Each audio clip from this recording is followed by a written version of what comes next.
Hello student, इस video में आपको बताने जा रहे हैं संगठन के बारे में, ऑर्गेनाइजेशन के बारे में। यदि आप इंटरमीडिएट में व्यवसाय अध्ययन का पेपर देने जा रहे हैं तो दावा मैं करता हूं 15 से 20 नंबर इसी चैप्टर से ना मिले तब बताना। यदि आप बीकॉम में बिजनेस मैनेजमेंट का पेपर देने जा रहे हैं, बिजनेस ऑर्गेनाइजेशन का पेपर देने जा रहे हैं, तब भी 10 से 15 नंबर का ना मिले तब मुझे बताना। एमकॉम में बिजनेस ऑर्गेनाइजेशन बिहेवियर का पेपर देने जा रहे हैं, एमबीए में पेपर देने जा रहे हैं, कुल मिलेगा मेरे भाई, कुल। और बहुत लोग कहेंगे इंटर वाला है, इंटर में तो मैंने पढ़ा है, तो वो वाले वीडियो को ना देखें। जिसको पढ़ना है, जिसके लिए इसमें लिखा गया है वो सब पढ़ें। ध्यान दीजिएगा, संगठन, महत्व, प्रक्रिया, ऑर्गेनाइजेशन, इम्पोर्टेंट एंड प्रोसेस। ध्यान दीजिएगा, एक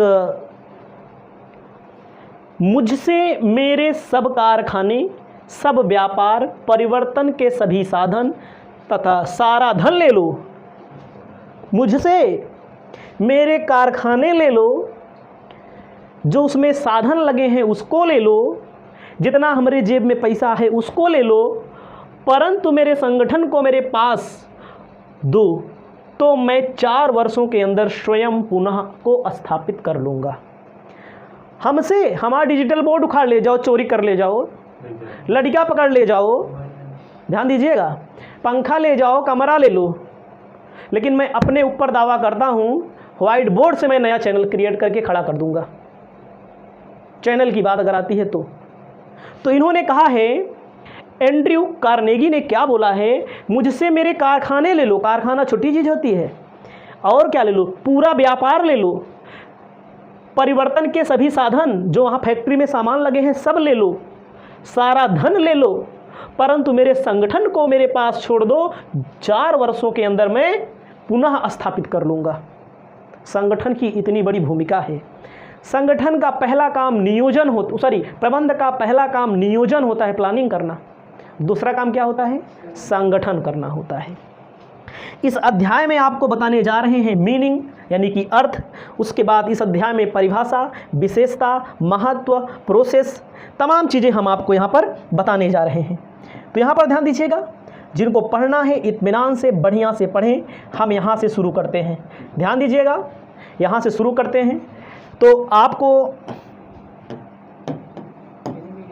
तो ध्यान दीजिएगा, आपको अंग्रेजी भाषा के ऑर्गेनाइजेशन की उत्पत्ति ऑर्जिनेंस से हुई, ORGANISM से हुई, जिसका आशय है विभिन्न अवयवों वाली ऐसी संरचना जिसके सभी अवयवों में पारस्परिक संबंध पाया जाता है और यह संबंध संपूर्ण संरचना द्वारा शासित होता है। उदाहरण के लिए मानवीय शरीर एक संरचना है जिसमें आँख, कान, नाक, हाथ, पैर अवयव हैं, जिनके पृथक पृथक कार्य होते हुए भी अंतर संबंधित हैं, वे मिलकर कार्य करते हैं। जैसे हमारी शरीर बनी है ना, हमारी शरीर में आँख है, कान है, दांत है, बड़े बहुत चीज़ है, ठीक है।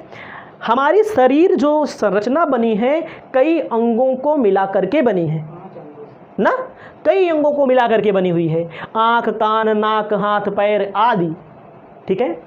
सब जब इकट्ठा रहता है किसी को तो वह पूर्ण रूप से काम करता है। किसी के पास पैर नहीं रहता, देखो बेचारा नहीं चल पाता, किसी के पास हाथ नहीं रहता तो कैसे होता है, किसी के पास आँख नहीं रहता तो उसको दिखाई नहीं देता है ना। उसके बारे में सोचिए, अगर इनमें से एक भी गुण ना रहे तो क्या होगा, इनमें से जब एक भी गुण ना रहे तो क्या होगा, इनमें से जब एक भी गुण ना रहे तो हमारा शरीर बेकार हो जाता है, उसी प्रकार संगठन भी बेकार हो जाता है। आपको यहाँ पर ध्यान देना है, कहा गया है मानव शरीर की भांति व्यावसायिक प्रतिष्ठानों में भी उनके कार्यकलापों को विभिन्न भागों में बांटा जाता है। समझो पहले, जैसे मानव के शरीर में अंग है, हाथ का अलग काम, नाक का अलग काम, आँख का, मुँह का, सबका ना, उसी प्रकार व्यवसाय में कच्चा माल, व्यवसाय में वस्तुओं का उत्पादन, वस्तुओं का विक्रय, वित्त व्यवस्था, इन सभी को हम लोग क्या बोलते हैं, संगठन बोलते हैं। भाई क्रय करना, विक्रय करना, उत्पादन करना, वहाँ पर मशीन लगी होगी, श्रम लगा होगा, इन सभी को एक जगह जब लेकर जा करके उत्पादन करते हैं तो उसी को ही हम लोग संगठन बोलते हैं। तो उसके बाद इन्होंने कहा है परिभाषा में, आपको देखो बहुत परिभाषा मिलेगी, जो आसान लगे उसको आप याद करिए। कहा गया है हेमन के अनुसार संगठन एक ढांचागत फ्रेमवर्क है जिसके अंतर्गत विभिन्न क्रियाओं को समन्वित तथा एक दूसरे से संबंधित किया जाता है। एक संगठन एक क्या है, ढांचा का फ्रेमवर्क है, ढांचा का फ्रेमवर्क है, अलग अलग चीज़ों को इकट्ठा ला करके उससे उत्पादन किया जाता है, उससे संबंध स्थापित किया जाता है। अगला कहता है संगठन का अभिप्राय व्यक्तियों के विशेष समूह से है जो एक निश्चित उद्देश्यों की पूर्ति के लिए मिलकर कार्य करते हैं। मतलब कि व्यक्तियों का समूह, इनके घर दूसरी जगह है, हरिओम के शुक्ला घर दूसरी जगह है, यादव घर दूसरी जगह है, आदित्य का घर दूसरी जगह है, एडविक का घर दूसरी जगह है, पटेल का घर दूसरी जगह है, गुप्ता घर दूसरी जगह है, हमारा घर दूसरी जगह है, बोर दूसरी जगह से आया है, कमरा अलग जगह से लिया गया है, बिजली कहाँ से आ रही है, अलग जगह से आ रही है। इन सब का सामंजस्य करना ही क्या कहलाता है, संगठन कहलाता है। एकदम साफ बात है। कहने का मतलब संगठन का अभिप्राय व्यक्तियों के विशेष समूह से जो एक निश्चित उद्देश्य की पूर्ति के लिए मिलकर कार्य करता है। अगला हेने के अनुसार किसी सामान्य उद्देश्य या उद्देश्य की प्राप्ति के लिए विशेष अंगों का मैत्रीपूर्ण संयोजन संगठन कहलाता है। मतलब कि कोई हमारा उद्देश्य है बच्चों को पढ़ाना, आपका उद्देश्य है पढ़ना ना, तो अलग अलग चीज़ों को सम्मिश्रण यहाँ पर किया गया है, इसीलिए इसको हम लोग संगठन कहते हैं। उसके बाद संगठन व्यक्तियों का ऐसा समूह है जो सामान्य उद्देश्य की पूर्ति के लिए नेतृत्व के निर्देशन के अंतर्गत सहयोग करते हैं।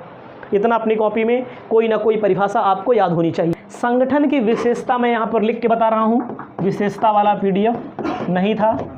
विशेषताओं में आप समझिए, विशेषताओं में संगठन व्यक्तियों का समूह है, ध्यान दीजिएगा, व्यक्तियों का समूह है, ध्यान दीजिएगा। इसमें कई व्यक्ति साथ में मिलकर काम करते हैं, ठीक है, व्यक्तियों का समूह है, अकेले संगठन नहीं कहलाओगे।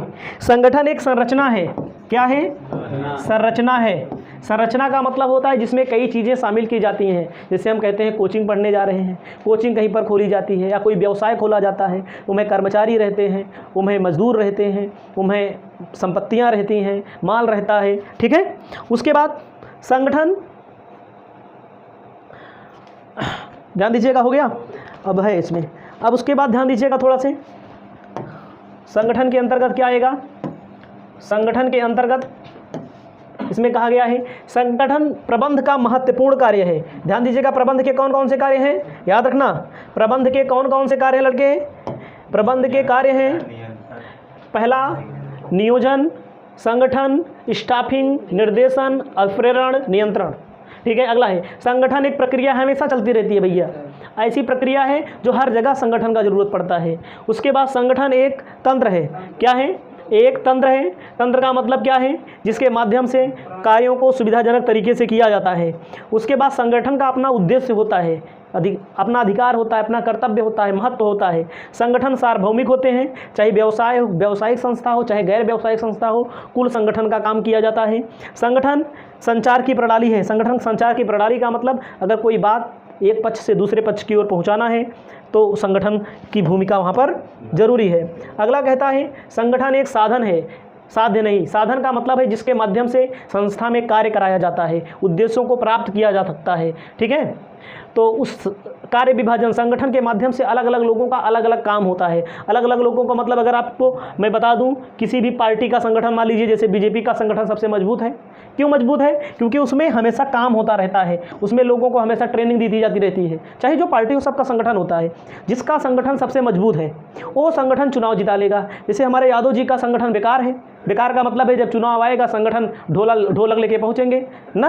अभी जैसे कांग्रेस पार्टी हार रही है, क्या है, संगठन 80 साल का बुढ़वा दे दिए संगठन चलाने का, 80 साल का बुढ़वा क्या करेगा, उसकी बदनामी पहले ही हो चुकी होगी कहीं पर, किसी भ्रष्टाचार के मामले में, किसी इधर उधर के मामले में। तो संगठन मजबूत होना चाहिए। भाजपा वाले कहे चुनाव जीत जाते हैं, अगली पार्टी वाला एक बार तुम्हारे गाँव पहुँचेगा, और भाजपा वाले में क्या होता है 5-5 बार एक के दिन में गाड़ी पहुँचती है प्रचार करने के लिए ना, सीधा खाता में पैसा पहुंच जाता है। यही पहले लोग किए होते तो उनकी सरकार होती, सही है कि नहीं। जिसका संगठन मजबूत वही राजा है आज के समय में। संगठन का महत्व लाभ विशिष्ट, ध्यान दीजिएगा, संगठन का महत्व लाभ, विशिष्टीकरण का लाभ। संगठन से लोगों के अंदर विशेषता आती है। कहा गया है संगठन के अंतर्गत संपूर्ण कार्यों को अनेक उपकार्यों में बांटा जाता है। जैसे कोई कार्य कराना है, एक राष्ट्रीय अध्यक्ष होता है किसी पार्टी का, उपाध्यक्ष होता है, एक मेन विंग होती है, मेन विंग जिसको बोला जाता है। वैसे व्यवसाय में भी होता है।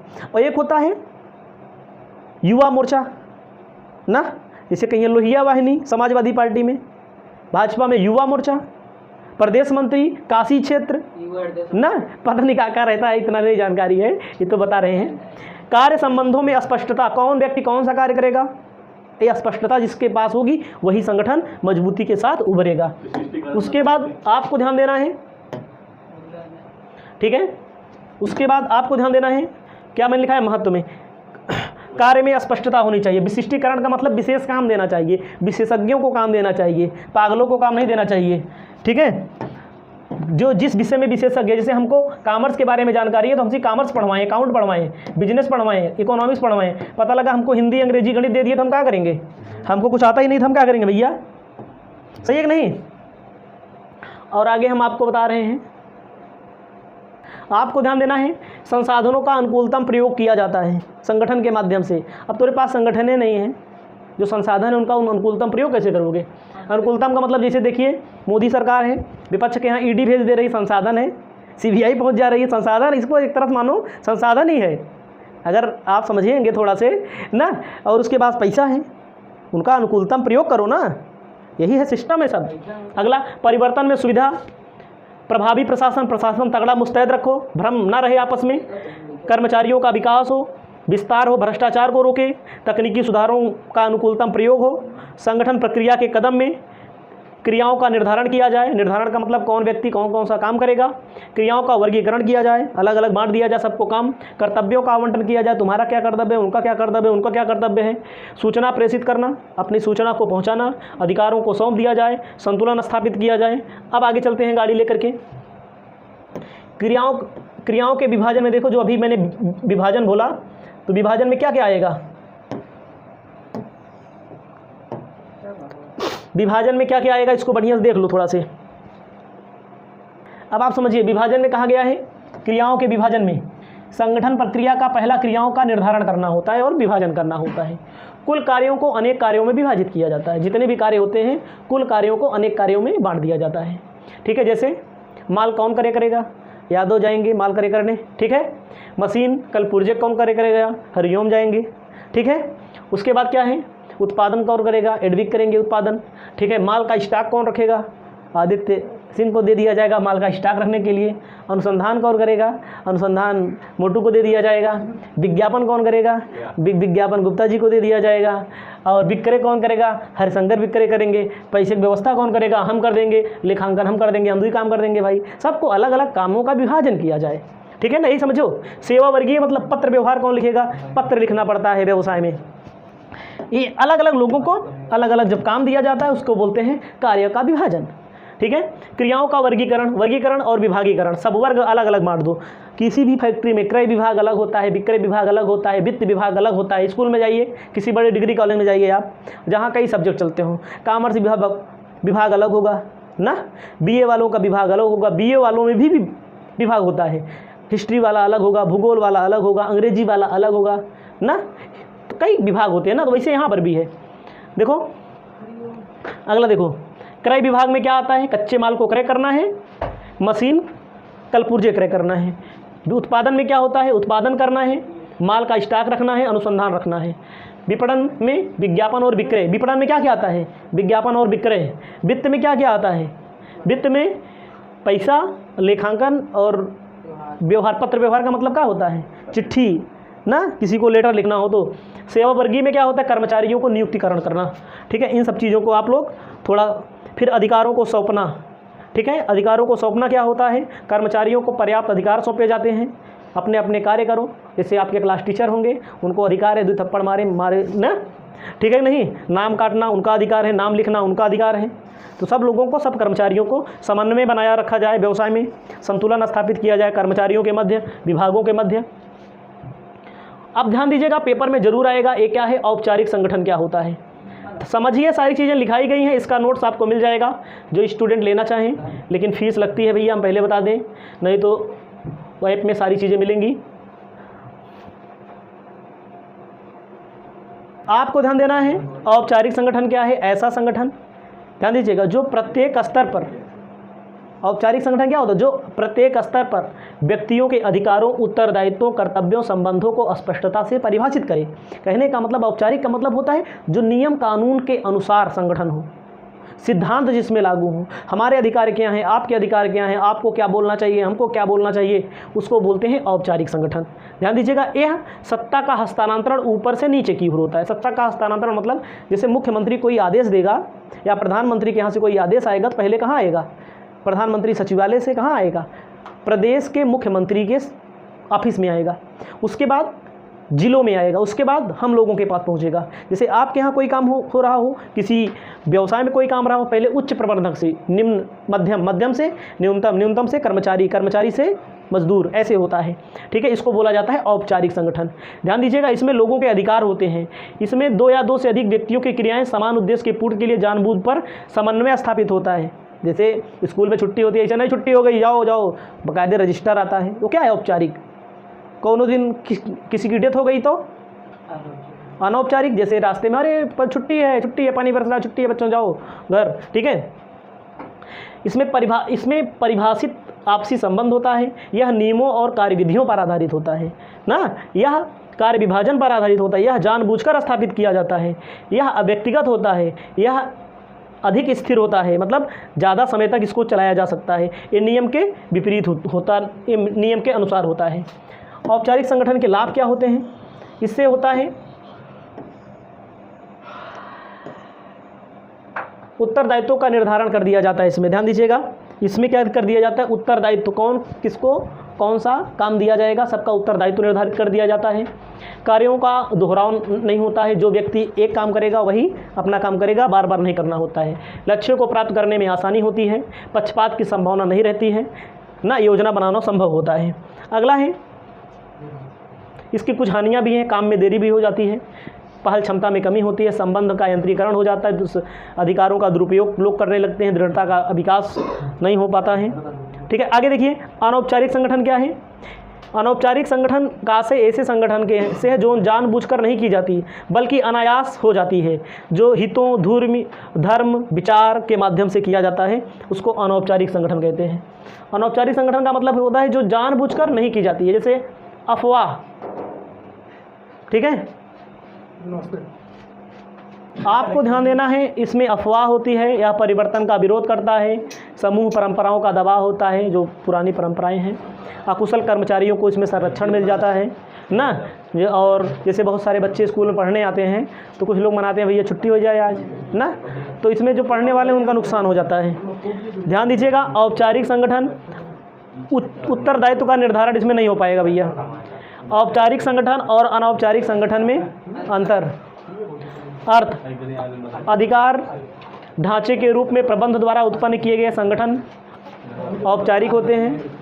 ठीक है, अनौपचारिक में स्वतः उत्पन्न हो जाता है। उद्गम इसकी नियम के अनुसार उत्पन्न होता है, सामाजिक संबंधों के अनुसार उत्पन्न होता है। जैसे कोई मर जाता है तो जिसके घर आदमी की डेथ हो गई है वो दुख में रहता है, और कुछ लोग होते हैं भाई ये फ़ोन करके बताते हैं रिश्तेदारों को कि आपके यहाँ डेथ हो गई है, या मतलब होता है इसको ना, वैसे होता है। अधिकार प्रवाह, इसमें अधिकार हस्तांतरित होता है, इसमें अधिकार समतल रहता है, इसमें कोई बराबरी रहता है। ठीक है, उसके बाद व्यवहार, यह पूर्व निर्धारित होता है और यह पूर्व निर्धारित नहीं होता है। संप्रेषण अधिकतम रूप से मार्ग, मतलब निश्चित मार्ग के आधार पर संप्रेषण होता है, इसमें निश्चित मार्ग का कुछ नहीं होता है।